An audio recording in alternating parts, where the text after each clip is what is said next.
प्रिय विद्यार्थियों, बहुत ही जानदार, बहुत ही शानदार पेपर चालू होने वाला है। अर्धवार्षिक परीक्षा देखिए 2024-25 का लेटेस्ट पेपर है कक्षा 9 के विद्यार्थियों के लिए। प्रिय विद्यार्थियों देखिए 9 का पेपर जो एडिशन कक्षा 9 के विद्यार्थियों के लिए सामाजिक विज्ञान का मोस्ट इंपॉर्टेंट पेपर है। ये लेटेस्ट पेपर है और मैक्सिमम विद्यालयों पर जो है पेपर आप लोग का चालू हो चुका है एडिशन। तो जबरदस्त तरीके से स्टडी कीजिए डीजे सर चैनल के साथ जुड़कर। चलिए प्रिय विद्यार्थियों, यहाँ पर मोस्ट इंपॉर्टेंट बहुविकल्पी प्रश्नों की श्रृंखला पर बात करते हैं हम लोग 20 जो आपके सामाजिक विज्ञान कक्षा 9 के विद्यार्थियों के लिए बनाए गए हैं, जो आए हुए पेपर हैं। और ये सभी प्रश्न मोस्ट इंपॉर्टेंट हैं, एक से बढ़कर एक है। निश्चित तौर पर ये आपके आने वाले अदर एग्जाम जो होंगे या आपके विद्यालय पर देखने को मिल सकते हैं। नेपोलियन की वाटरलू में कब पराजय हुई? नेपोलियन की वाटरलू में कब पराजय हुई? तो देखिए डिस्टेंस 18 जून 1818 की घटना है, 1815 की। यानी 18 जून 1815 को नेपोलियन बोनापार्ट को जो है वो वाटरलू की लड़ाई में उसे हार का सामना करना पड़ा। ठीक है ना। बेल्जियम में लड़ी गई थी डिस्टेंस मुख्य रूप से देखा जाए तो। और इस युद्ध में नेपोलियन की सेना को ब्रिटेन और फ्रांसीसियों की सेनाओं ने हरा दिया था। और इस हार के बाद नेपोलियन को दूसरी बार जो है पद को छोड़ना पड़ा। और वाटरलू की लड़ाई जो है 18 जून 1815 में ये मुख्य रूप से देखा जाए तो वो समाप्त हो गई मतलब ये देखा जाए तो पराजय हुआ यहाँ पर नेपोलियन का मुख्य रूप से यहाँ पर। ठीक है, ये इंपॉर्टेंट रहेगा आप लोग का। प्रश्न संख्या देखिए 2 क्या है? वैज्ञानिक समाजवाद का जनक कौन था? वैज्ञानिक समाजवाद के जनक के रूप में देखिए कार्ल मार्क्स साहब का नाम बहुत लिया जाता है सम्मान के साथ। कार्ल मार्क्स के बारे में बात किया जाए तो एक जर्मन थे और जर्मन दार्शनिक और अर्थशास्त्री के रूप में और साथ ही साथ समाजशास्त्री के रूप में इनका नाम लिया जाता है। ठीक है। और कार्ल मार्क्स को जो मुख्य रूप से देखा है तो वैज्ञानिक समाजवाद के जनक के रूप में जाना जाता है। वह एक जर्मन अर्थशास्त्री भी थे, समाजशास्त्री भी थे और साथ ही साथ दार्शनिक भी थे। बहुत कार्ल मार्क्स बहुत मोस्ट इंपॉर्टेंट व्यक्ति रहे। ठीक है, चलिए आगे बढ़ते हम लोग प्रश्न संख्या 3 की ओर। फटाफट जो है प्लीज अपने क्लासमेट पर शेयर करते चलिए, ताकि आपके साथ साथ जो जितने भी कमजोर विद्यार्थी हैं जो इकोनॉमिकली तरीके से डिस्टेंस, तो वो भी जो है फ्री में डिस्टेंस कुछ एमबी खर्च करके वो इस चैनल का लाभ उठा सके और बोर्ड एग्जामिनेशन में अपनी एक अलग पहचान बना सके। रूस के कुलक कौन थे? रूस के कुलक कौन थे? देखिए डिस्टेंस कुलक के बारे में बात किया जाए, रूसी या मुट्ठी के रूप में देखिए जो है रूसी और सोवियत इतिहास में अगर देखा जाए तो जो धनी या समृद्ध किसान थे उन्हें ही मुख्य रूप से कुलक के रूप में कहा गया। तो अमीर किसान जो यहाँ पर होगा राइट आंसर हो जाएगा। चौथे प्रश्न की ओर, विश्व की शासन व्यवस्था में सर्वाधिक प्रचलित कौन है? तो देखिए डिस्टेंस ये तो आप जानते हैं कि सबसे लोकप्रिय अगर देखा जाए तो लोकतंत्र को ही सबसे लोकप्रिय कहा जाता है। ठीक है, दुनिया में सबसे ज्यादा लोकतंत्र प्रणाली वाले देश हैं, इसलिए देखिए लोकतंत्र को दुनिया की सबसे बेहतरीन शासन व्यवस्था माना जाता है। यानी विश्व के आधे से ज्यादा देशों में जो एडिशंस वही लोकतंत्र प्रणाली की व्यवस्था ही घोषित की गई है। ठीक है ना, इसी व्यवस्थाओं पर जो है सरकार वहां की जो है मुख्य रूप से कार्य करती है। पांचवें मोस्ट इंपॉर्टेंट प्रश्न की ओर बढ़ते हैं, किस राज्य की तटरेखा सर्वाधिक लंबी है? तो देखिए गुजरात में देखा जाए तो गुजरात में भारत की सबसे लंबी तटरेखा है। इसकी लंबाई देखा जाए तो 1600 किलोमीटर है। यानी गुजरात जो तटरेखा के मामले में सबसे ज्यादा है और 1600 किलोमीटर का इसका जो टोटल है तट है। और भारतीय समुद्र तट लगभग जो है वो 24% है यहाँ पर। और इसके अलावा इसमें अगर देखा जाए तो यहाँ पर 41 बंदरगाह है, बंदरगाह के रूप में है और यहाँ पर। और 11 मध्यवर्ती और 29 जो है लघु बंदरगाह भी यहाँ पर है उपस्थित। ठीक है, ये गुजरात वाला जो प्रश्न है बहुत ही मोस्ट इंपॉर्टेंट है।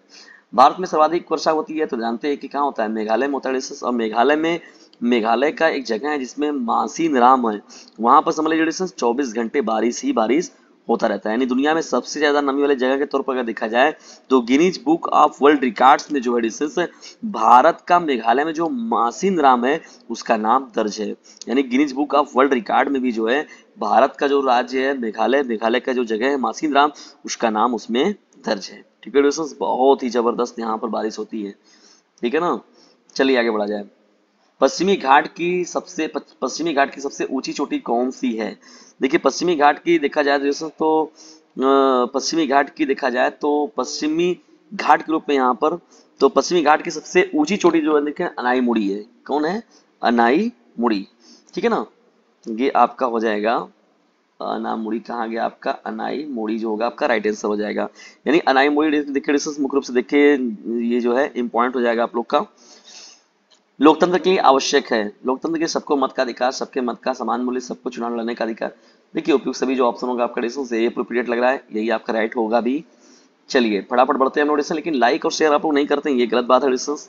तो जो भी सेशन आप लोग को बेस्ट लगता है आपके लिए इंपॉर्टेंट होता है तो डिस्टेंस उसका जो है भरपूर समर्थन आप लोगों का तभी मिलेगा तभी ये चैनल जो है डिस्टेंस अपने मुकम्मल पहचान तक पहुंचेगा तो उसके लिए आप अपना एक काम जरूर करें, इसे एक क्षणिक सेकंड का समय निकालकर इसे अपने क्लासमेट पर शेयर जरूर कर दें।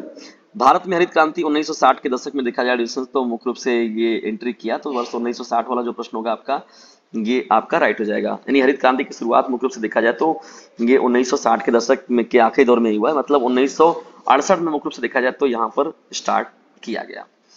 पालमपुर की मुख्य उत्पादन क्रिया क्या है दोस्तों? तो यहाँ पर देखिए कृषि जो है यहाँ पर की जो मुख्य उत्पादन क्रिया है खेती, यानी पालमपुर में देखा जाए तो खेती उत्पादन की प्रमुख क्रिया है। काम करने वालों में देखा जाए तो 75% लोग जो है दोस्तों अपनी जीविका के लिए खेती पर निर्भर हैं। 75% लोग किस पर निर्भर हैं? वो जीविका के लिए खेती पर ही निर्भर होते हैं, ठीक है ना। मुख्य रूप से ये प्रश्न आपका हो जाएगा। चलिए, प्राथमिक क्षेत्रक में क्रियाएं शामिल होती हैं। प्राथमिक क्षेत्रक में कौन सी क्रियाएं शामिल होती हैं? तो देखिए डिस्टेंस यहाँ पर कृषि हो गया, वानिकी हो गया, मुर्गी पालन हो गया, मत्स्य पालन हो गया, मतलब ये सभी चीजें जो होती हैं मुख्य रूप से देखने को, यानी कृषि हो गया, मुर्गी पालन हो गया, मछली पालन हो गया, वानिकी हो गया, पशुपालन हो गया, खनन हो गया, उत्खनन हो गया, तो इसे तमाम चीजें जो होती है डिस्टेंस वो प्राथमिक क्रियाओं के रूप में इन सभी चीजों को हम लोग रखते हैं, ठीक है ना। ये आपका राइट हो जाएगा। भारत में सन 2011 में साक्षरता दर क्या थी? तो भारत में 2011 में अगर देखा जाए साक्षरता दर के बारे में, तो मुख्य रूप से जो है वो 73% था। 73% था, कितना 74.04% था, लेकिन यहाँ पर जो 73% जो होगा ये आपका राइट हो जाएगा। संयुक्त राज्य अमेरिका द्वारा द्वितीय विश्व युद्ध में सम्मिलित होने का तत्कालिक कारण क्या था? तो देखिए ये भी बहुत ही मोस्ट इंपॉर्टेंट है। जापान, देखिए जापान जो है बहुत ताकतवर देश था। अगर उसके 6 अगस्त और 9 अगस्त 1945 को हिरोशिमा और नागासाकी पर परमाणु बम नहीं गिराया गया होता तो उसे गिराने के बाद आज भी जापान जो है बहुत डेवलप जगह के नाम पर प्रसिद्ध है। यानी संयुक्त राज्य अमेरिका द्वितीय विश्व युद्ध में शामिल होने का तत्कालिक कारण अगर देखा जाए तो जापान का पर्ल हार्बर पर हमला था। जापान द्वारा पर्ल हार्बर पर हमला, देखिए यहाँ तात्कालिक कारण, भले ही अगर कारण पूछता तो ये हम सभी पर हम लोग लगा सकते हैं, लेकिन तात्कालिक कारण तो यही था जापान द्वारा पर्ल हार्बर पर आक्रमण। यानी जापान ने क्या काम किया, 7 दिसंबर 1941 को पर्ल हार्बर पर हमला कर दिया था। ये बहुत बड़ा टर्निंग पॉइंट था। यानी पर्ल बंदरगाह या पर्ल हार्बर जिसे हम लोग बोलते हैं, वो हवाई द्वीप में देखा जाए तो संयुक्त राज्य अमेरिका का एक बंदरगाह एवं एक नौसैनिक अड्डा था जिसे जापान ने उड़ा दिया था। ये बहुत बड़ा कारण बना जापान में तहस नहस का। भारत में संविधान सभा के लिए चुनाव कब हुए? भारत में संविधान सभा के लिए चुनाव जो हुआ था वो जुलाई 1946 में हुआ था। कब हुआ था? जुलाई 1946 में। मुख्य रूप से देखा जाए तो संविधान सभा के लिए चुनाव हुआ कि भैया सभा में कौन कौन लोग रहेंगे, यानी कैबिनेट मिशन जो बनाया गया उसमें, तो संविधान में कौन, मतलब सभा में कौन कौन लोग शामिल होंगे। कौन सी नदी प्रायद्वीपीय भारत की सबसे बड़ी नदी है? तो देखिए डिस्टेंस गोदावरी नदी जो है यहाँ पर आपका राइट आंसर हो जाएगा। नहीं, गोदावरी नदी जो है मुख्य रूप से वो सबसे बड़ी प्रायद्वीपीय नदी प्रणाली है। इसे दक्षिण गंगा के नाम से भी जानते हैं हम लोग, क्या दक्षिण गंगा के नाम से भी इसे जाना जाता है ना। चलिए आगे बढ़ते हम लोग यहाँ पर डिस्टेंस देखते हैं कुछ अन्य प्रश्नों को, फटाफट शेयर करते चलिए तभी मजा आएगा। यहाँ पर डिस्टेंस बहुत ही देखिए आप लोगों के लिए परिश्रम से प्रश्न पेपरों को लाया जाता है, फिर चीजें जो है आप लोग के लिए लेक्चर तैयार कराया जाता है। देखिए डिस्टेंस में आप लोग का जब समर्थन नहीं मिलता है तो फिर आनंद नहीं आता है, तो इसलिए इतना काम आप करते चलें कि इसे पढ़ने के साथ ही साथ डिस्टेंस अपने क्लासमेट पर शेयर करते चलें। लाइक नहीं भी करेंगे तो कोई बात नहीं, लेकिन शेयर जरूर कीजिए। लाइक करने से होता है क्या डिस्टेंस, एक इंटरनल मोटिवेशन मिलता है, वो तो आपके ऊपर है, लेकिन इसे अपने क्लासमेट पर शेयर जरूर कीजिएगा। कौन सा अंशांश वृत्त भारत को 2 बराबर भागों में विभक्त करता है? तो देखिए कर्क वृत्त जो है ये जो है वो भारत को लगभग क्या होता है 2 बराबर भागों में बांटता है। कर्क रेखा देखा जाए तो 23 अंश 30 मिनट उत्तर में स्थित है। देखा जाए यहाँ पर मुख्य रूप से 23 अंश 30 मिनट जो है नॉर्थ में स्थित है, और यही अंशांश जो होता है भारत को 2 बराबर भागों में बांटने का भी काम करता है। 17वें मोस्ट इंपॉर्टेंट प्रश्न क्यों बोलते हैं, देखिए क्या है ये प्रश्न। सिंधु एवं तीस्ता नदी के बीच जमा आंकड़ों की तंग पट्टी जो शिवालिक की ढलान के समानांतर पाई जाती है उसे कहा जाता है भांगर पट्टी, खादर पट्टी, बांगर पट्टी या फिर तराई पट्टी। तो देखिए डिस्टेंस इस प्रश्न का राइट आंसर होगा पहला, यानी भाबर पट्टी उसको हम लोग बोलते हैं। यानी सिंधु और तीस्ता नदी के बीच शिवालिक की ढलान के समानांतर पाई जाने वाली कंकड़ों की सकरी पट्टी को हम लोग भावर कहते हैं, भाबर पट्टी। यह पट्टी जो होता है करीब लगभग जो है ये 8 से 16 किलोमीटर चौड़ी होती है, ठीक है ना। और ये जो है भाबर पश्चिमी पूर्व दिशा में फैला हुआ है, पश्चिमी पूर्व दिशा में फैला हुआ है, ठीक है।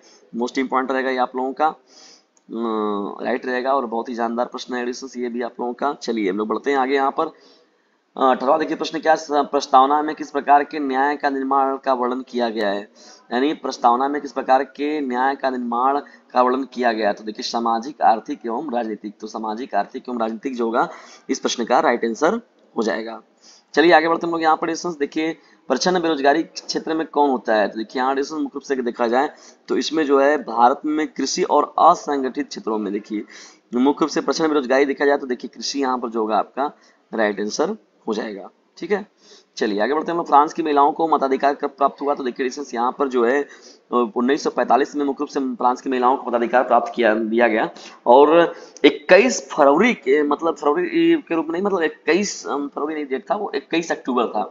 यानी 21 अक्टूबर के दिन पहली बार जो है फ्रांस में महिलाओं ने वोटिंग की, 21 अक्टूबर 1945 को। ठीक है, तो ये एक महत्वपूर्ण घटना है डिस्टेंस। तो ये भी देखिए आप लोग का इंटरनेशनल लेवल पर है, तो ये इंपॉर्टेंट रहेगा। खंड ब में देखिए प्रश्न आप लोग का वर्णनात्मक है। इन प्रश्नों को देख लीजिए। लोकतंत्र का, जनता का, जनता द्वारा जनता के लिए शासन, डेफिनेशन बहुत इंपॉर्टेंट है। संविधान का क्या अर्थ है? विधि विधान से चलने की जो व्यवस्था बनाई जाती है उसी को हम संविधान बोलते हैं। प्रश्न और मौसमी रोजगारी में क्या अंतर होता है? ठीक है, ये देख लीजिए प्रश्नों को। इन सभी प्रश्नों को देख लीजिए, स्क्रीनशॉट मार के रख लीजिए, तैयार करिए जबरदस्त तरीके से। कोई प्रॉब्लम होता है तो डीजे सर चैनल आपके साथ है। निश्चित तौर पर जो लेसन्स आप लोगों को जो है वो संतुष्टि भरा समाधान जो है इस चैनल पर उपलब्ध कराया जाएगा। और लेकिन एक काम कहना है करना आप लोग को जरूर है। डीजे सर का कहना है पढ़ने के साथ ही साथ इस चैनल का लिंक जो है उसे अपने क्लासमेट पर शेयर करते रहना है। जल्दी मिलते हैं किसी अन्य वीडियो में किसी अन्य टॉपिक के साथ। तब तक के लिए टेक केयर, गुड बाय, जय हिंद, जय भारत। एक काम जरूर कीजिएगा, इसे अपने क्लासमेट पर शेयर जरूर कीजिएगा और स्क्रीनशॉट मार के इन प्रश्नों को रख लीजिए। जिन प्रश्नों में आपको दिक्कत होता है उन प्रश्नों के लिए आप बोलिएगा, मैं उन सभी प्रश्नों का जो है आप लोग को सलूशन अलग से फिर करा दूंगा। ठीक है, फिलहाल में जो है डिस्कस ये आप लोग का पेपर था जिसका डिस्कशन आप लोग के साथ किया गया। जबरदस्त तरीके से इसे अपने क्लासमेट पर शेयर जरूर कीजिएगा।